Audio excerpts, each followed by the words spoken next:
kembali dalam ibadah sekolah minggu di udara. Kali ini bareng Kak Vita dan Kak Desi.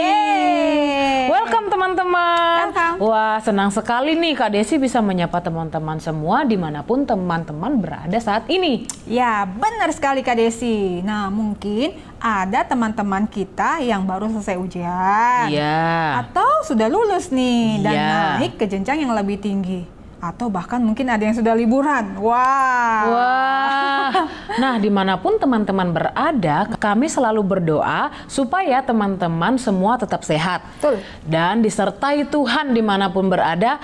Dan tentunya harus tetap semangat. Bener Wah. banget Kak Desi. Amin. Dan teman-teman jangan lupa ya, dimanapun teman-teman berada dan mungkin teman-teman sibuk nih, banyak aktivitas, harus tetap ikuti ibadah sekolah minggu di udara pastinya. Bener banget itu Kak. Nah sekarang kita mau mulai dulu dong Kak. Betul, kita mulai di dalam doa. Kita doa, yuk kita berdoa. Bapa di dalam surga, kami sungguh mengucap syukur untuk kasih setiamu Tuhan yang selalu baru dalam kehidupan kami. Terima kasih Tuhan Yesus yang baik. Sebentar Tuhan, kami mau sama-sama memuji Tuhan, mendengarkan firman Tuhan. Tolong setiap kami, pimpin setiap kami, dan berkati setiap kami. Terima kasih Tuhan Yesus yang baik. Di dalam nama Tuhan Yesus, kami berdoa dan bersyukur. Haleluya. Amin. Sekarang kita mau memuji Tuhan. Yang semangat.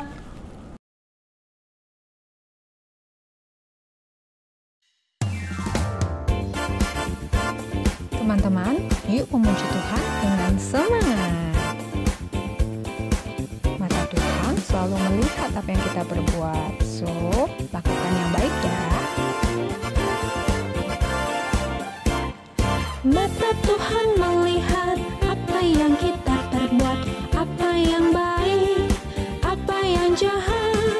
Oleh sebab itulah jangan berbuat jahat. Ingat, Tuhan melihat.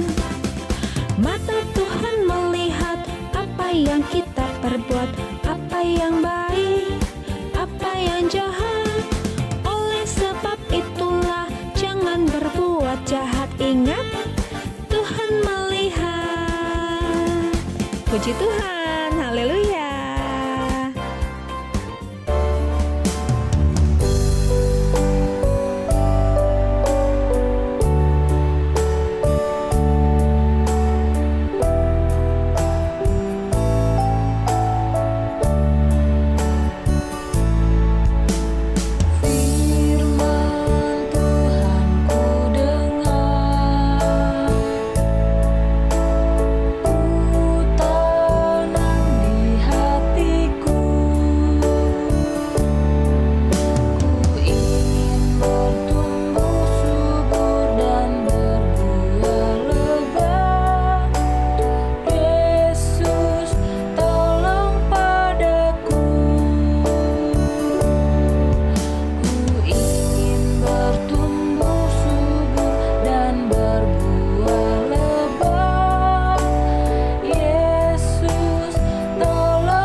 Shalom adik-adik, apa kabarnya hari ini?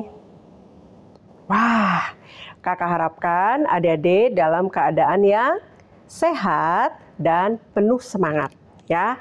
Dan tentunya dalam keadaan yang selalu sukacita. Namun jika ada adik-adik yang pada saat ini mungkin sedang bersedih ataupun mungkin sedang kurang enak badan, kakak doakan supaya damai sejahtera Allah juga tetap melingkupi hati adik-adik semua ya. Nah, sekarang kita akan mendengarkan kebenaran dari firman Tuhan. Kita berdoa dulu ya. Yuk, kita berdoa. Sikap doa bagaimana? Ya. Tuhan Yesus, terima kasih untuk pagi hari ini. Kami sungguh mengucap syukur atas kebaikan Tuhan. Kami sudah memuji dan membesarkan nama Tuhan. Sekarang kami akan mendengarkan firman Tuhan. Tolong kami Tuhan, supaya kami dapat mengerti kebenaran dari firman-Mu. Sucikan hati dan pikiran kami Tuhan, dan kiranya Engkau memberkati kami semua, supaya firman-Mu boleh menjadi pelita dalam kehidupan kami. Terima kasih Tuhan, dalam nama Tuhan Yesus kami sudah berdoa dan mengucap syukur. Haleluya, amin.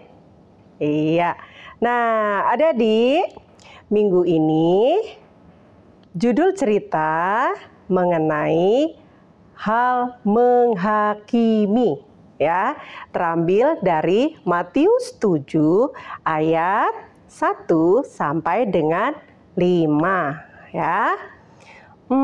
Menghakimi itu apa ya? Ada-adik tahu menghakimi itu apa? Nah, menurut Kamus Bahasa Indonesia, menghakimi itu artinya menuduh. Menuduh, ya. Adik-adik lebih mengerti kata menuduh daripada menghakimi. Ya, kita seringkali mendengar kata-kata itu. Nah, contoh menghakimi itu bagaimana? Contohnya seperti ini. Ketika ada mainan atau barang adik-adik yang hilang atau rusak, dan adik-adik tidak tahu siapa yang mengambil atau merusak barang adik-adik. Kemudian adik-adik menuduh si A atau si B. Nah, mungkin si A atau si B ini adalah orang-orang yang selalu berbuat salah atau orang-orang yang selalu membuat masalah, atau orang yang tidak senang dengan adik-adik, sehingga langsung saja adik-adik menuduh mereka. Padahal bukan mereka, si A atau si B yang mengambil atau merusak barang adik-adik. Sebaliknya, si C lah yang mengambil atau merusak barang adik-adik tersebut. Ternyata dugaan adik-adik meleset, ya kan? Kalau seperti ini, maka kita sudah membuat tersinggung hati si A maupun si B.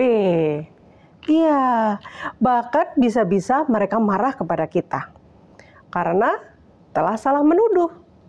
Ini membuat hubungan adik-adik dengan si A atau si B menjadi terhalang atau renggang. Dalam ajaran Tuhan Yesus, ya, Tuhan Yesus memberikan nasihat kepada kita, mengajarkan kepada kita, dan Tuhan mengatakan seperti ini.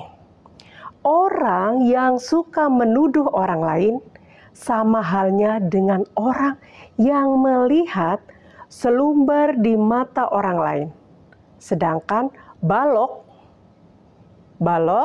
di dalam mata sendiri kita tidak menyadarinya. Ya, kalau kita suka menuduh orang lain, maka kita pun akan dituduh seperti itu juga. Jadi, kalau kita tidak ingin orang lain menuduh kita, padahal kita tidak pernah melakukannya, maka janganlah kita menuduh orang lain dengan semena-mena.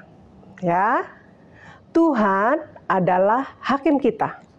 Mata Tuhan melihat jauh melebihi dari mata kita. Tuhan tidak bisa dibohongi, karena Tuhan adalah Allah yang Maha Tahu. Iya, mata Tuhan mengawasi semua manusia yang ada di dunia ini. Tidak ada yang tersembunyi dari penglihatan Tuhan. Dalam 1 Tawarik 16 ayat 9, Mazmur 33 ayat 18, Mazmur 34 ayat 16, 1 Petrus 3 ayat 12, dan Amsal 15 ayat 3. Semuanya terbuka. Mungkin manusia tidak melihat perbuatan jahat yang dilakukan oleh manusia secara sembunyi-sembunyi. Tetapi Tuhan melihat semuanya. Ya, jadi kalau kita mengatakan kepada orang lain, misalnya ya, "Hai sobat, marilah aku mengeluarkan selumbar dari matamu, sedangkan balok di mataku," kita biarkan begitu saja? Maka kita menjadi orang yang munafik, merasa diri sendiri benar dan orang lain bersalah, ya. Dalam Yohanes 12 ayat 1 sampai dengan 8, adik-adik bisa membaca cerita tentang sikap Yudas pada Maria, di mana Maria mengurapi siapa? Iya, kaki Tuhan Yesus dengan minyak narwastu. Nah, salah seorang murid Tuhan Yesus yang bernama Yudas Iskariot. Ya, adik-adik bisa baca di situ. Di mana tadi? Yohanes 12 ayat 1 sampai dengan 8. Ceritanya seperti ini. Pada suatu hari, Yesus dan murid-muridnya diundang ke perjamuan makan oleh Simon si kusta.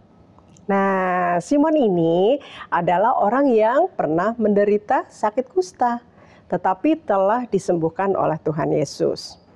Lalu Simon mengadakan perjamuan makan. Ia mengundang Tuhan Yesus dan murid-muridnya untuk makan di rumahnya. Sebagai apa? Ucapan syukur karena Tuhan Yesus telah menyembuhkan dia. Lazarus, masih ingat Lazarus? Lazarus yang baru dibangkitkan dari kematian juga hadir. Maria dan Marta, saudara Lazarus, juga hadir. Marta sibuk menjadi koki. Dia menyiapkan makanan bagi keperluan pesta tersebut. Sementara mereka makan, masuklah seorang wanita yang bernama Maria. Dia adalah saudara Marta dan Lazarus yang baru dibangkitkan. Maria ini membawa satu botol minyak wangi narwastu yang mahal harganya. Maria langsung datang kepada Yesus. Kemudian mulut botol minyak wangi itu dia pecahkan dan dituangkan ke kaki Yesus. Lalu ia mengurapi kaki Yesus dengan minyak narwastu itu. Lalu menyekanya dengan rambutnya. Bau harum minyak narwastu itu tercium sampai ke seluruh ruangan rumah. Ya. Nah, waktu Yudas melihat apa yang dilakukan oleh Maria, ia mencelanya sambil berkata, "Mengapa minyak narwastu itu tidak dijual? Dan uangnya bisa diberikan kepada orang miskin." Kedengarannya Yudas begitu memperhatikan orang miskin, ya kan? Namun, padahal dalam hatinya Yudas tidak memperhatikan orang miskin. Tuhan Yesus menegur Yudas dengan mengatakan, "Orang miskin selalu ada padamu. Setiap saat engkau dapat berbuat baik, menyatakan kemurahan hati kepada orang miskin. Tetapi wanita ini telah melakukan kebaikan kepadaku, mengingat hari penguburanku sudah dekat." Nah, adik-adik, mengapa sih Maria ini mau mengurapi kaki Tuhan Yesus dengan minyak narwastu yang amat wangi dan mahal harganya? Ada yang tahu? Ya. Salah satunya adalah Maria mau mengungkapkan rasa terima kasih dan cintanya kepada Tuhan Yesus. Karena apa? Saudaranya Lazarus telah dibangkitkan dari antara orang mati setelah 4 hari berada dalam kuburan. Nah, ternyata ada lagi. Maria ingat lagi bahwa Tuhan Yesus mengajarkan kepadanya bahwa Tuhan Yesus akan disalib dan mati untuk menjadi juru selamat umat manusia. Oleh karena itu, dalam kesempatan ini, Maria datang membawa minyak narwastu yang wangi dan mahal harganya untuk mengurapi kaki Yesus. Yudas mencoba mengoreksi apa yang telah Maria lakukan, yaitu tadi apa? Mengurapi kaki Tuhan Yesus. Padahal hati Yudas apa? Yudas itu padahal hatinya ini amat mencintai uang. Yudas ini seorang bendahara. Tugasnya memegang uang. Seringkali Yudas memakai uang yang ia pegang untuk keperluannya sendiri. Ini berarti Yudas sering mencuri. Mencuri uang yang ia pegang untuk membeli keperluannya sendiri. Tapi waktu ia melihat orang lain berbuat baik dengan menyumbangkan minyak wangi yang mahal harganya, ia coba mencelanya. Apa yang dilakukan Yudas seperti apa yang dikatakan dalam firman Tuhan, yaitu di dalam Matius 7 ayat 3 sampai dengan 5. Ya, adik-adik, itu adalah pelajaran kita hari ini mengenai hal penghakiman. Dan dari pelajaran kita hari ini, kita dinasehatkan oleh Tuhan. Yaitu yang pertama, apa? Agar kita jangan menghakimi orang lain. Karena dengan penghakiman yang kita berikan kepada orang lain, kita pun akan dihakimi seperti itu. Ya. Yang kedua, kalau kita tidak menemukan bukti yang nyata, kita pun tidak diizinkan untuk menuduh seseorang. Biarlah Tuhan yang menjadi hakim bagi kita semua. Ya. Nah, sekarang Kak Sari nanti akan berdoa buat adik-adik. Barangkali adik-adik di sini ada yang suka menuduh orang lain. Ya kan? Terus cepat sekali menyalahkan orang lain.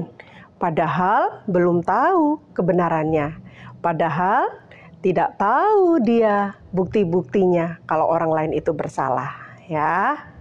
Nah, nanti Kak Sari akan doakan ya. Kita akan berdoa sama-sama supaya Tuhan mengubahkan sikap hidup kita. Ya. Nah, ayat hafalan pagi hari ini terambil dari Matius 7 ayat 1. Matius 7 ayat 1. Jangan kamu menghakimi supaya kamu tidak dihakimi.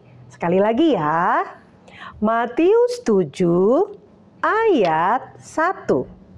Jangan kamu menghakimi supaya kamu tidak dihakimi. Ya, adik-adik, indah sekali bukan firman kita pada pagi hari ini? Kita diajar untuk tidak menghakimi, ya. Mari Kak Sari ajak adik-adik semuanya berdoa supaya Tuhan mengubahkan sikap hidup kita. Mungkin ada di antara kita yang tadi seperti Kak Sari katakan, mudah menghakimi orang lain, mudah menyalahkan orang lain. Tapi kita mau hari ini kita diubahkan, mulai hari ini kita diubahkan oleh Tuhan. Supaya kita menjadi anak-anak yang baik. Anak-anak yang boleh menjadi saksi Tuhan di tengah-tengah lingkungan kita, keluarga kita, ataupun di sekolah kita. Dimanapun kita berada. Ya, mari kita berdoa. Adik-adik boleh taruh tangannya di dada, ya. Oke, sekarang kita berdoa. Tuhan Yesus, terima kasih untuk pagi hari ini. Kami sungguh mengucap syukur atas kebenaran firman-Mu. Ajar kami Tuhan menjadi anak-anak yang takut akan Tuhan. Tolong kami ya Tuhan. Kami yang seringkali cepat menghakimi orang lain. Kami yang seringkali cepat menyalahkan orang lain. Tanpa kami melihat bukti-bukti ataupun tanpa kami melihat kebenarannya. Tuhan Yesus, saat ini kami merendahkan diri kami ke hadapan Tuhan. Biarlah Tuhan ubahkan sikap hidup kami. Biarlah kami dalam keseharian kami boleh menunjukkan anak-anak yang tidak mudah untuk menghakimi orang lain. Terima kasih Tuhan, terima kasih ya Tuhan. Semuanya kami serahkan ke dalam tangan-Mu. Terima kasih untuk kebenaran firman-Mu. Terima kasih untuk kasih Tuhan dalam kehidupan kami. Kami percaya Tuhan, sikap hidup kami yang tidak baik, yang suka menghakimi, akan Tuhan ubahkan menjadi anak-anak yang baik.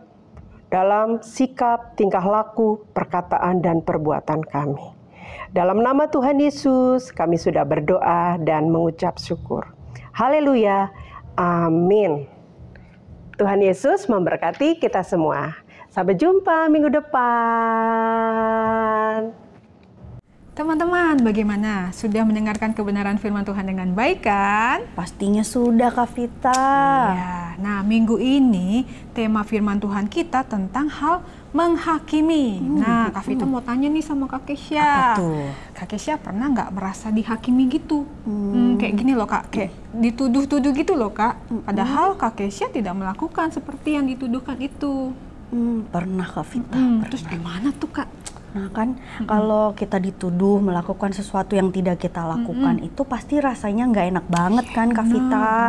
Dan itu sangat menyakitkan hati. Sakit ya, Kak. Sakit banget gitu.